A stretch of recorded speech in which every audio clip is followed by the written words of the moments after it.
Il y a beaucoup à dire, mais nous n'avons pas assez de place pour traiter de tous les détails du tabernacle, tels que la table des pains de proposition, le bassin, le grand autel des holocaustes, ses instruments et les divers sacrifices.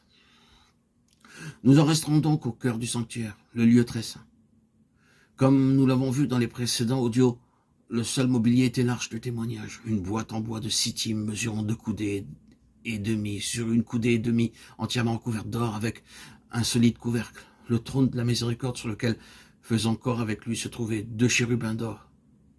Quelle était l'utilité de cette boîte? L'Épître aux Hébreux nous dit que cachée à la vue des hommes, mais gardée dans la présence de Dieu. Il y avait dans l'arche 3 choses se rapportant à l'histoire d'Israël en tant que peuple. Le vase d'or contenant la manne, la verge d'Aaron qui avait fleuri et l'étape de l'Alliance, Hébreux 9.4. Voyez également Exode 16.33, Nombre 17.10, Exode 25.16. Dans Exode chapitre 16, il nous est raconté comment la manne fut donnée aux enfants d'Israël, à partir du jour où ils voyagèrent dans le désert jusqu'au jour où ils entrèrent dans le pays. 40 ans plus tard, ils reçurent chaque jour leur ration de pain du ciel. Cette manne, semblable à de la rosée au goût de gaufrettes au miel, devait être ramassée au lever du soleil.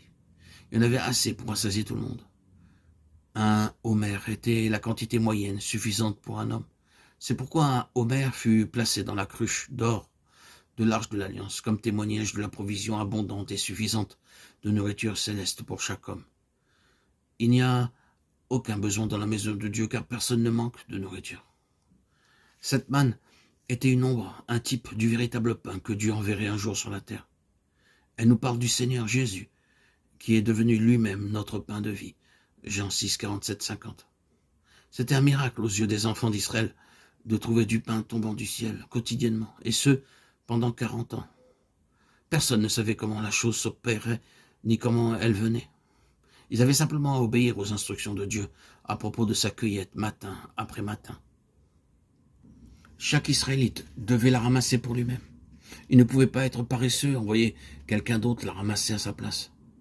De la même façon, nous devons avoir une nourriture personnelle de Christ.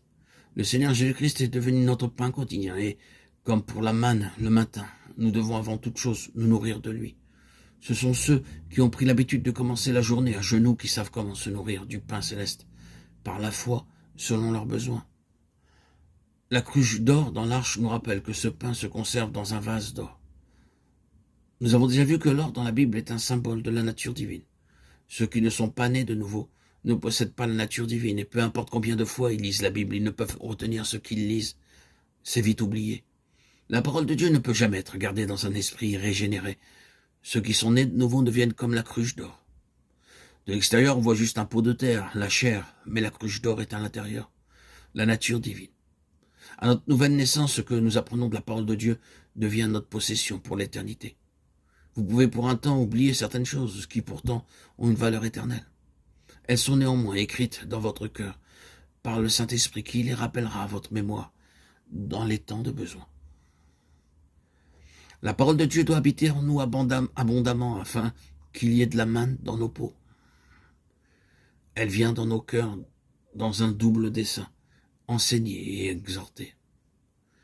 Notre responsabilité est de lui permettre de nous enseigner, de nous exhorter, et ensuite d'aider les autres en partageant avec eux ce qui nous a été enseigné par le Seigneur.